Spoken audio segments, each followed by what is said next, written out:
was when Rob Reiner died. And it was the same thing. Like this chaos was building and building. And I was like, feeling it and feeling it and feeling it. And then all of a sudden, this too, suddenly the dam broke.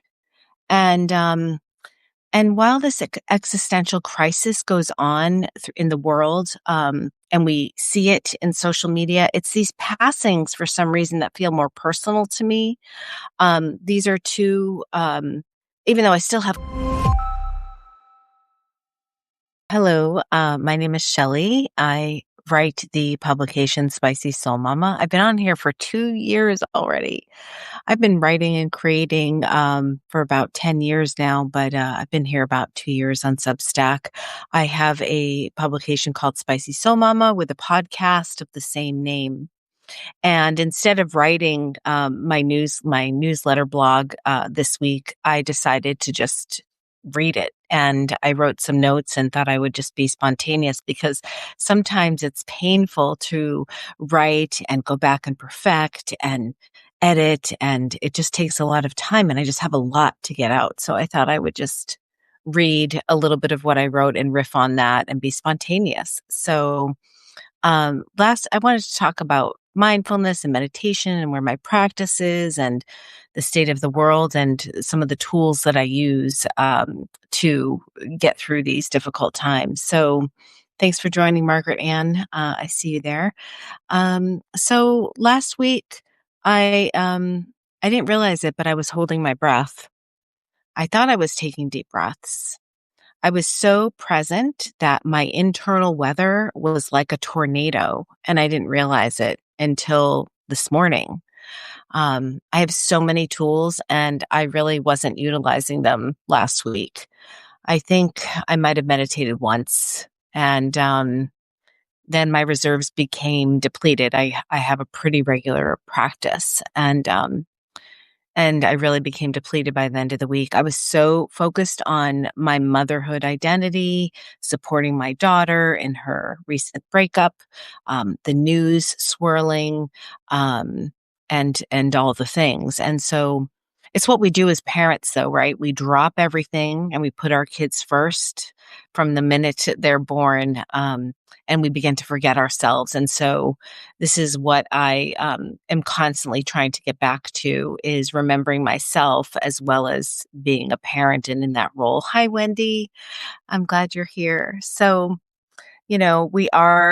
it's very easy to get swept up in this global momentum of this chaotic, what I see as a realignment of things. And that's what it is, really. It's this massive realignment for something new to be born. And it's so freaking hard. And what's happening is we're not listening to each other, and we just begin to assume the worst of one another. There's so much othering. There's so much like us versus them. And we know social media plays on it. And I've often deleted the apps, and I feel so much better. Because although it's important for, information, it also, because we can't depend on mainstream media, it's important, but at the same time, it's actually not going to help to be worried and in fear. And we know this logically. So anyway, so I was saying that I was holding it all together all week, and I thought I was breathing, and I really wasn't. And then my husband was admitted to an emergency hospital visit in the ER last Friday night. He's fine. There's no need to go into any details, but it was really scary. And I was holding it together, still holding it together, because this is what we do, right? Then I was playing the role of wife and holding it together. And so, and just being on high alert, it didn't matter that I was exhausted. And so it was totally scary. So I was on high alert. And then when he had a couple overnight he had to stay over a couple nights. So I was driving home, and he texted me that Bob Weir had passed away. And Bob Weir is one of the founding members of the Grateful Dead, if you don't know. And for some reason, that's what did it. That's what broke the dam. And I just started crying, sobbing.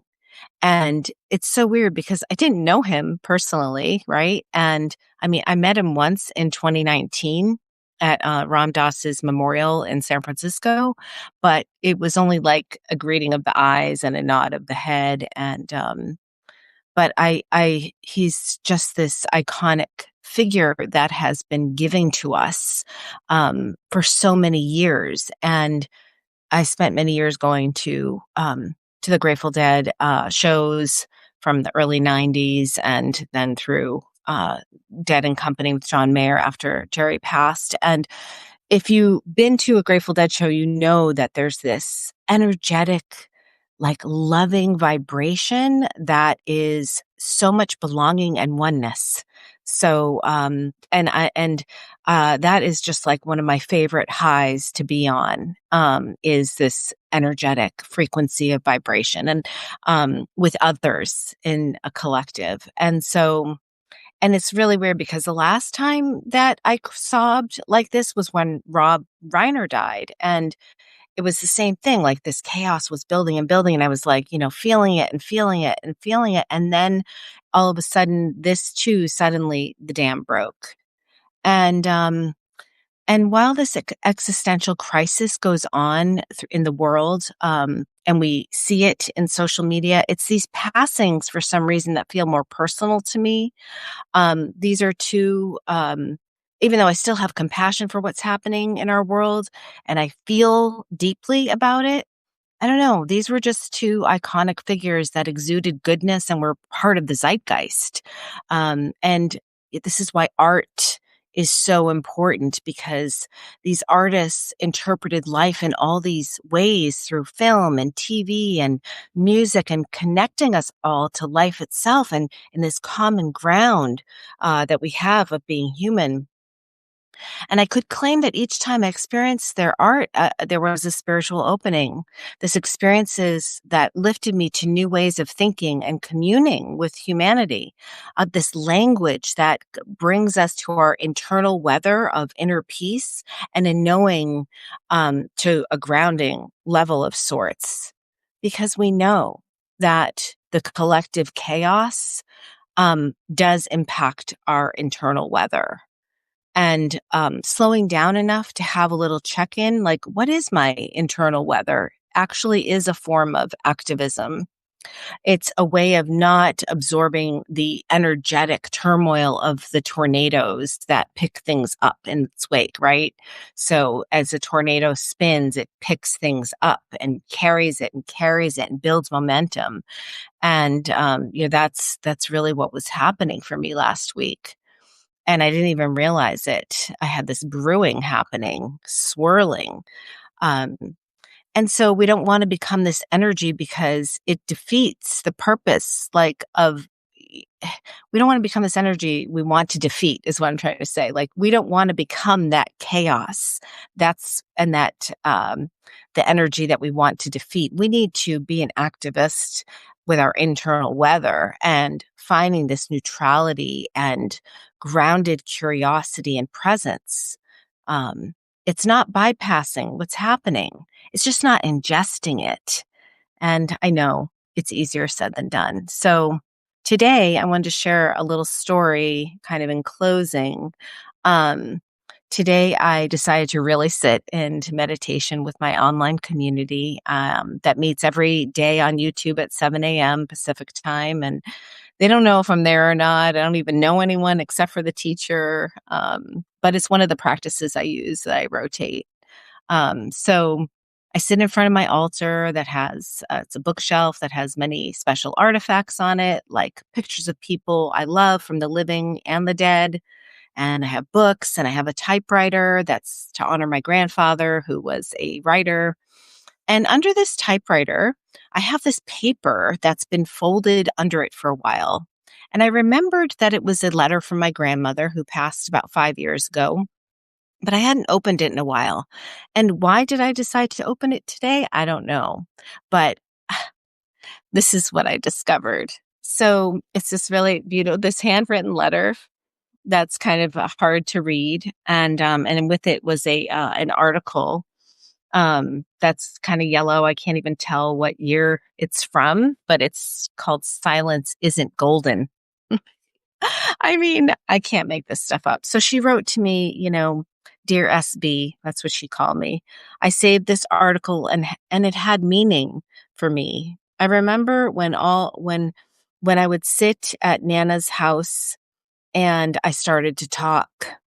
I was hushed up by Nana with who said something like, "I like the silence." I and I answered her, "From silence you learn nothing." Uh, uh, she answered, "Shut up." And she wrote, and then she said, Len, who was her husband, was afraid of her. I think she meant to write my grandfather, Poppy, was afraid of her. And to that, like, really impacted him. And when I saw this article, she writes, I kept it for a long time. Now I think you should have it. Love you always and always, Grandma Mickey. So I started to read this article, and it was all about not being silent. And that the subtitle is refusing to talk to a friend or loved one with whom you are angry could be as painful and as destructive as a physical blow. So, and it goes on to how it impacts your psyche by harboring resentments and not speaking with your loved ones that are maybe giving you the silent treatment. And I think it's really, this is what the practice does, is that it helps you get connected to your inner truth within so that you can express yourself in a loving, courageous way with curiosity. And it's kind of like it opens up these tender moments of support. Like when we read a poem or walk in nature, we can sense life's longing to be seen in all the magical ways that reminds us to be engaged with it, not enraged with it. And so we just, the most sacred part of your path in your very own life is learning to trust the wisdom within your own very soul, even when the tornado is swirling. In this quiet space of inner trust, that still small voice within gets to be heard. And that's your truth.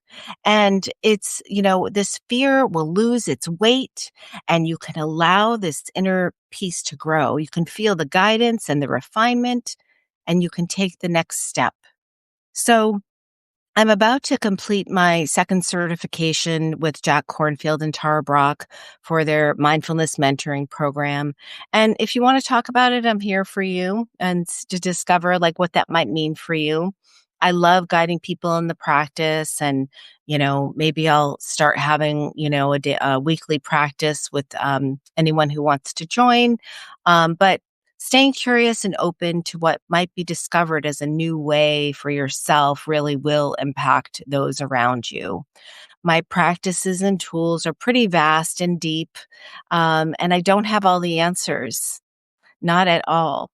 I just know that the trust in myself and every action is a choice, and that responding to life instead of reacting to it is a much more peaceful place to be. So let's remember that diversity is what keeps a system alive. The more diversity, the more resilience we have, more stories, more songs, more seeds are planted.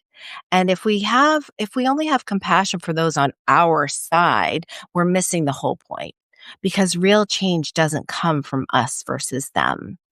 And as hard as it is right now, but when we choose kindness and compassion and love for everyone, it's really where the growth happens and where the shift happens, not because it's easy, but it's because it's necessary. And so that's really all I really wanted to share. It's so much easier to talk about it than write about it sometimes. So thanks for listening. And in case you missed it, I have a new podcast that came out a couple weeks ago with my friend Nadine, who's an amazing astrologer, tarot reader. And if you use the code Shelley with an EY, you'll get 15% off a reading with her. And I'll put that in the show notes or the wherever in the comments here today, or you can go on my Spicy Soul Mama. And coming up this week, I have another podcast with a conversation with Nina Rao, who is I've known her for many years. She's a musician, a teacher, and a chantress and a parent, and where we talk about all the things. So that's coming out this week. So thank you so much for being here, subscribing and reading and engaging. It means so much. So I wish you all deep breaths and thoughtful conversations, curiosity, and openness. And may you stay connected to your light within and be that change we all wish to see in the world. So thanks. See you soon. Bye.